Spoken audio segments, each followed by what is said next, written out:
Oh, with an ice cream scoop. I know. Am I on? Hello, America. I'm Ken Waters, Anchorman. Let me welcome you to Smart Borrowing TV. We can help you make smart choices so you can remain in control of your money and use it in the most effective way possible. Now, some unscrupulous lenders may go to great lengths for you not to see this. You see what I mean? They're worried this program will make you a smart borrower and leave them with less of your money. Carl Weathers here. No relation. It has never been easier to borrow money. Said another way, it has never been easier to get over your head in debt. This year, over 1 million people will file bankruptcy in the United States. 9 times that many will be in credit counseling. Besides being a major source of stress, an unwise money choice will cost you opportunities and cold, hard cash. That's why it's to your advantage to be a smart borrower. Where'd you come from? I'm reporter Carl Weathers. I'm switching things up, Ken. Thanks, Carl. Do I look like I need help switching things up? Sean, let's show them how the pros work. The smart borrowing process. It is easy to focus only on the benefits of a borrowing choice. That's what the advertisements tell you to do. But don't forget the costs and risks of each choice, upfront and long-term. Smart borrowing means balancing your income, monthly budget, and financial goals every time. Know the total costs, both initial and long-term. Think over the real-world risks, such as what would happen if you had a health problem or another unexpected expense, or a job loss, and make a decision within your personal financial situation, which is your income and budget. Pa-pow! That's how we do it in the biz. Medium shot, then zoom in on the face to indicate the seriousness of what I'm talking about. Heads up. When you see the face, you know it's on. Then some graphics to pull it all together. We start with a simple premise. Don't borrow more than you can afford or need to. We're here to help you figure that out. I'm Kathy Kelly, and What are you doing, Kathy? I'm the other reporter. I'm switching it up, Carl. My bad, Kathy. Not so cool when it happens to you, is it, Carl? Making a borrowing decision. The worst way to make a borrowing decision is to borrow the full amount you've been approved for without determining if it's right for you. You determine what's right for you. Just because you got approved for a credit card, auto loan, or a house loan for, fill in the amount here, does not mean that you need to take all that money.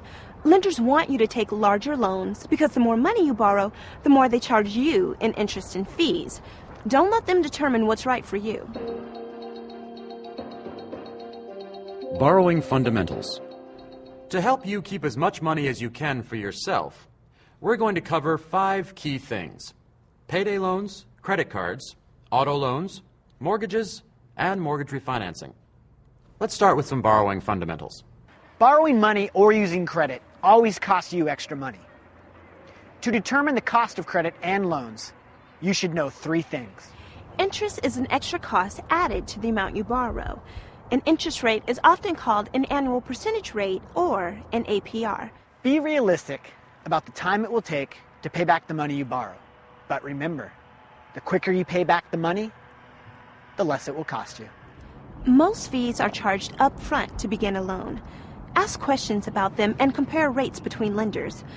Watch out for fees if you try to pay back the loan early. These are called prepayment penalties. Generally, watch out for unnecessary and overpriced fees.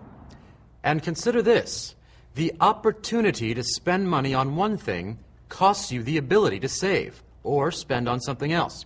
For example, if you're using money to pay off credit card debts, that's money you can't spend on other things or save. Just as there are limits on what you can spend, there's also limits on what you can borrow. For example, if you get an auto loan for a car, that loan will lower the amount of money you can borrow for a house. It's your choice how you spend and borrow, but think carefully about your short and long-term financial goals. To review, You're skipping me in the rotation. But this is how... All right.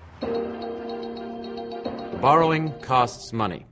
To decide if you can afford a borrowing opportunity, calculate or recalculate the borrowing expense into your personal or household budget.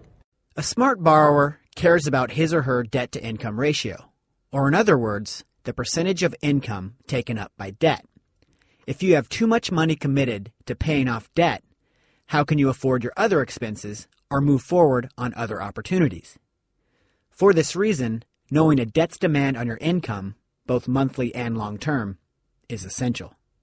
For more information on debt-to-income ratios, budgeting, credit scores, and all the other topics in this program, please see the Smart Borrowing Workbook and website at www.senseprogram.com.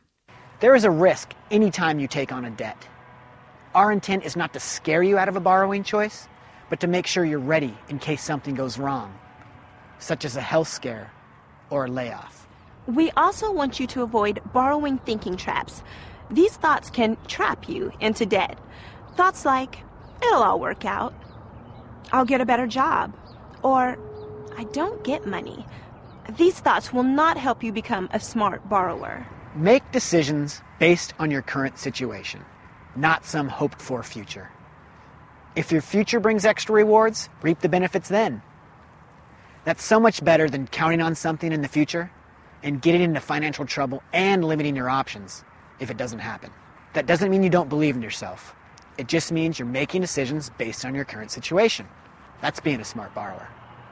Borrowing automatically gives you a credit file. Your credit file or credit report contains information like the amount you've borrowed, from whom, how much you've paid back, and whether you've paid on time. You have 3 credit reports, and each one can contain some different information. I'm not making this up. Your credit reports go to the Fair Isaac Corporation, and based on your total debt and credit reports, you're assigned a credit score. A higher number allows you to borrow more money at better rates. A low number will make it more difficult to get a loan and increase the cost and interest of a loan. It's never too late to become a smart borrower. It's easy to beat yourself up over bad financial choices, but we hope you put your energy into solving the problem. If you're experiencing a money issue in one of our covered topics, please see the Smart Borrowing Workbook or the Sense Program website. They contain a strategy for you to overcome your money challenge. They also provide helpful advice and resources if you have reached your financial breaking point. Back to you, Ken. Now, pat yourself on the back for learning about smart borrowing. And let's tackle our 5 types of borrowing.